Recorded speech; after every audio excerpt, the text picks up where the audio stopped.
It's kind of nice to, you know, actually make something and contribute to the whole comic book world. It's just a great venue. You get lots of people, you get eyeballs on your work and introduce them to a whole new set of characters and a mythology. Everyone's really receptive to new artwork and new storylines.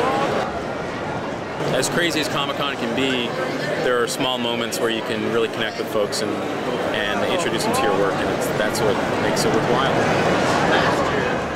All right, my name is Todd Ireland. I'm from Vancouver, Canada. I created a comic called Outnumbered with my friend, and we're here just because we love comics. We make comics, independent comics. My name is Tyler Chin Tanner. I'm here at Comic-Con because I'm a self-publisher. I write and draw my books here. I have Adrenaline, American Terrorist. My name is Vicente Navarrete. My friends call me Vinny. I'm here promoting Dear Dracula. It's a children's book out in September.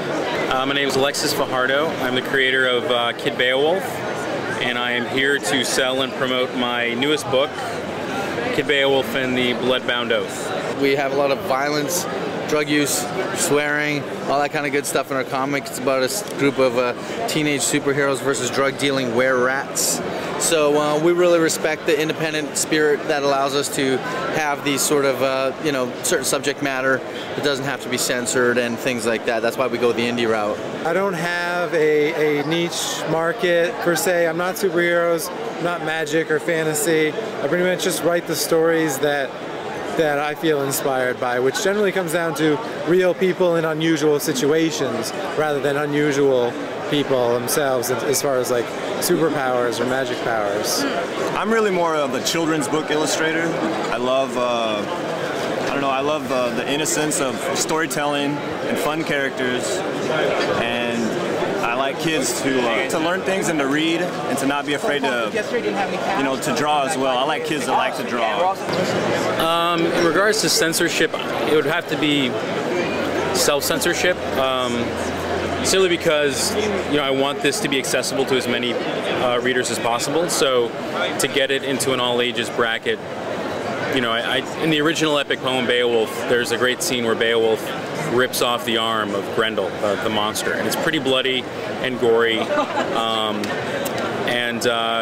There's definitely a certain amount of violence to all these epics. People are getting bludgeoned in the head and falling off their horses and getting trampled, and so, you know, that's something to be aware of if I want a 7-year-old to read my book. I really can't make it that grisly. So what I've done is I've developed a style that's a little more cartoony, that I think you can play around with violence or to make it more accessible and amenable to an all-ages audience. There's something to be said for having complete control over your characters, and if you want to, you know, kill one of them, you kill one of them. You want to do something bad to one of them, you know, you're often playing with other people's characters when you're in the mainstream world, sort of playing in their sandbox, and have to respect the rules. And there's pros and cons to both. You get a wider audience with that, but with this is all my own.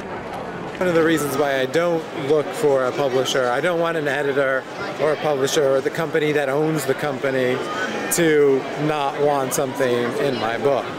So I mean, I stay away from that. I do choose the level I want to have in my book. You know, I didn't put swears in my series Adrenaline, not because I don't think swears should be allowed, but you have to kind of choose what you want the acceptability level. You know, I want to kind of be an all-ages book. I don't want, you know, offend somebody who might not want to read, you know, things like that. It's different for American Terrorist. Obviously, somebody knows picking up American Terrorist, it's going to be slightly controversial. I didn't worry about swears or anything like that. I just, you know, wrote whatever came out. I think my artwork is it's kind of childlike. So, I don't know, I'm always kind of thinking of, if I draw something, if a kid sees it, is it positive on them or negative? And I'd rather be positive than a negative on them. You know, it's up to the artist really. If somebody doesn't accept your art for how it is or wants to control it in a way, then just go somewhere else, you know? you'll find somebody. You'll find the right, the right team, I guess, to hook up with. If you have, a character that is owned by a corporation, there's a necessary censorship that has to be there in order to make sure the character, sticks to what it's supposed to be. But on the other hand, I don't think comic books should be censored. I think, just like anything else, there's a lot of room for different expression and different genres and all that kind of stuff, and there's room for everyone. And the only kind of censorship I should see is either by the guy who wants to buy the comic or not, or the guy who wants to make the comic or not. So just like movies, I think there should be all types of comics, and that's what really is going to make the industry sort of survive and flourish. In censorship and kind of the, people can say or write what they want. Now there are different forums. If you have a forum and that has its rules, then if it doesn't fit that, then sorry, do it yourself, kind of thing. I mean, you can take the most extreme thing. People can write things that are racist or sexist. It doesn't mean they're going to get published by a company or allowed in a newspaper or something like that. So, I mean, no, I don't believe in censorship. You still have to, if you want somebody to publish your work, or if you want people to accept it on a general level, it might have to fit certain specifications. That's all. Well, I think it depends on that artist's ultimate goal. Mine is to continue telling these stories for an all ages audience. So, with that in mind, I have to make sure that I'm going to cater to that. And at the same time, I want to protect the story that I'm telling, so I don't wash it down too much. I think kids, in particular, are a lot smarter than people give them credit for. They want a good story. They want a story with conflict, and they're smart enough to know as they're reading it where the truth is in the art.